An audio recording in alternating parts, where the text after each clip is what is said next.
हौज़ ने पूरी इख्तियार जनरल सेक्रेटरी को दे दिया गया है कि अगर वो चार्ज नहीं देते हैं, पूर्व सदर, पूर्व जनरल सेक्रेटरी और इलेक्शन कमीशन उनको भी शामिल किया गया है।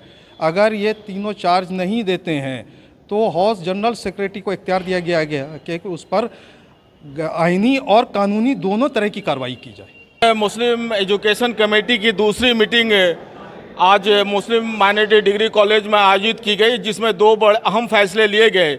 पहला फैसला ये लिया गया कि चार्ज देने को लेकर जीएस, पूर्व जीएस और प्रेसिडेंट को रिमाइंडर दिया जाएगा और 3 दिनों के अंदर उनको चार्ज देना है। दूसरा, मुस्लिम एजुकेशन कमेटी के जो आरओ हैं और मुख्य चीफ कमिश्नर हैं, वो तीनों को अपने पद से हटा दिया गया है।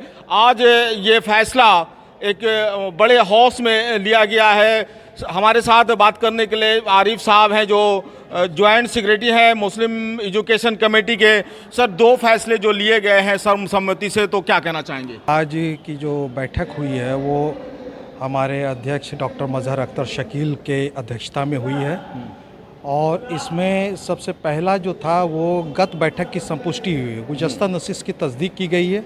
साथ में हमारे जो है साबिक सदर और साबिक जनरल सेक्रेटरी, जिनको जो है चार्ज देने के लिए पूर्व में ही लेटर जारी कर दिया गया था, लेकिन उन्होंने अभी तक चार्ज नहीं दिए हैं। इसके लिए हौज़ ने इत्तेफाक राय से ये फैसला लिया कि इनको एक बार फिर से रिमाइंडर भेजा जाए।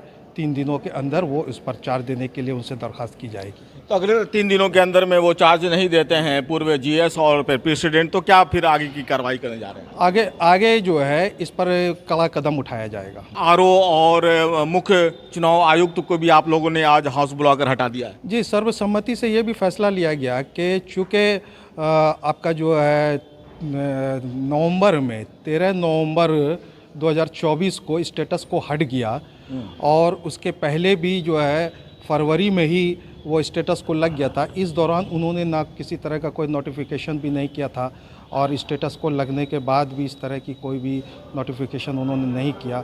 साथ ही हम लोगों के तरफ से नए जनरल सेक्रेटरी प्रेसिडेंट उनसे व्यक्तिगत तौर पर मिले, उन्होंने जानकारी दी है कि अब नए जनरल सेक्रेटरी और प्रेसिडेंट को चुन लिया गया है, आप कोई भी काम इनके परामर्श से करेंगे, सारी जानकारी देंगे। लेकिन वो इनको मानने को तैयार नहीं है और अकाउंट भी अभी फ्रीज़ है।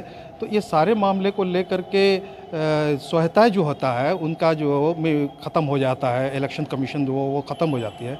इसलिए हौज़ ने ये जानकारी दिया है कि आइन के मुताबिक और एमईसी बायलॉज के मुताबिक आर्टिकल 9 के तहत अगर वो बायलॉज के हिसाब से अगर वो काम नहीं करते हैं तो उसके लिए जनरल सेक्रेटरी मीटिंग बुला करके उसको हटाने का फैसला लिया जा सकता है, जो आज ले लिया गया है। चूँकि लीगल वे में आप लोगों की कमेटी फॉर्मेशन हुई है 24 तारीख को पिछले नवंबर में, और स्टेटस को भी हटा दिया गया, तो उसके बाद आप हाउस बुला के कमेटी का गठन करते हैं, प्रेसिडेंट और जीएस का चुनाव करते हैं, तो आगे वाला सामने वाला लोग इसको तस्लीम करने से क्यों कासिर हैं?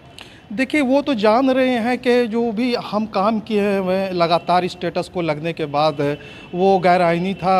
इसलिए अगर हम चार्ज देंगे तो नई कमेटी बहुत सारी बातों को सामने लेती आएगी। हो सकता है कि उन पर लिए गए सारे फैसले पर जांच भी हो सकती है। वो इस चीज़ से डर रहे हैं, इसलिए भाग रहे हैं वो चार्ज देने से, और वो इसलिए इस कमेटी के फैसले को, गुज़श्ता नशिस्त के फैसले को मानने को वो तैयार नहीं है। मुख्य चुनाव आयुक्त और 2 आरओ जो थे, आप लोगों ने इसलिए हटा दिया कि आप लोगों की बात को, नई कमेटी की बात को वो नहीं मान रहे हैं?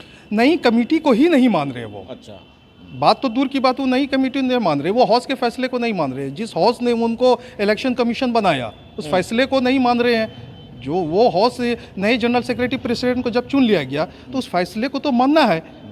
जो कमेटी बनी उसके जनरल सेक्रेटरी प्रेसिडेंट की बातों को मानना है। उन्होंने मानने से इनकार किए, अपने मन से सारे स्टेटमेंट दे रहे हैं और वो हमेशा कहते बीच का रास्ता निकालेंगे।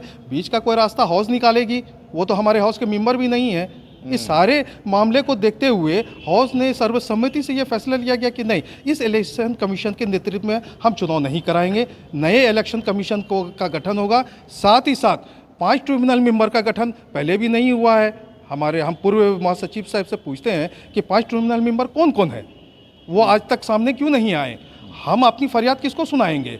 आज अगर 5 ट्रिब्यूनल मेंबर का गठन हुआ रहता तो हम इलेक्शन कमीशन के बारे में उनकी शिकायत तो हम ट्रिब्यूनल मेंबर को कर सकते थे, उनकी भी गठन नहीं हुई है। तो जितने भी चुनाव की प्रक्रिया है हमारे इलेक्शन कमीशन वो आपके बायलॉज के मुताबिक नहीं कर रहे हैं। उन्होंने अपने नोटिफिकेशन में चुनाव कहाँ होना है, काउंटिंग कहाँ होगा, स्ट्रांग रूम कहाँ बनेगा, उन्होंने पूर्व के नोटिफिकेशन में ऐसी कोई जानकारी भी नहीं दिया है। इसलिए आप लोगों ने हटा दिया उसको कि आप लोगों की बात नहीं मान रहे। तो क्या 3 दिनों का रिमाइंडर उनको भी दिया गया है कि 3 दिनों के अंदर चार्ज वो भी मुख्य चुनाव आयुक्त का दे दें? नए इलेक्शन कमीशन का गठन और ट्रिब्यूनल मेंबर का गठन को लेकर के आज हाउस फैसला कर लिया है। नए इलेक्शन कमीशन के नेतृत्व में पूरा चुनाव होगा। इन लोगों को हटा दिया गया है।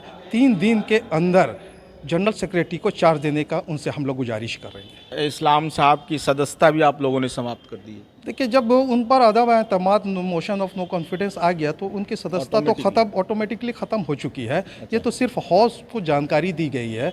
और चूँकि हमारे पूर्व जनरल सेक्रेटरी ट्रस्टी मेंबर हैं, तो सिर्फ अभी हाउस उनको ओहदे से हटाने का जो है उनकी जानकारी दी गई। चूँकि ओहदे से तो ऐसे भी वो हट गए हैं, और अगर उनके मेंबरशिप पर कुछ मेंबरान ने ये भी कहा कि उनकी मेंबरशिप ख़त्म कर दी जाए, तो हम लोगों ने कहा कि नहीं, इस पर बाद में चर्चा की जाएगी। ये कहा जा सकता है कि जो आज हाउस चला है जिसमें 39 मेंबर्स मौजूद थे और 2 अहम फैसले लिए गए हाउस में, जैसा कि संयुक्त सचिव मोहम्मद आरिफ खान बता रहे थे। उन्होंने कहा कि एक तो ये कि चार्ज देने का रिमाइंडर दिया गया है पूर्व जीएस और पूर्व प्रेसिडेंट को। दूसरा, मुख्य चुनाव आयुक्त और 2 आरओ जो है उनको भी रिमाइंडर दिया गया कि 3 दिनों के अंदर चार्ज नए कमेटी के जीएस और प्रेसिडेंट को सौंप दिया जाए।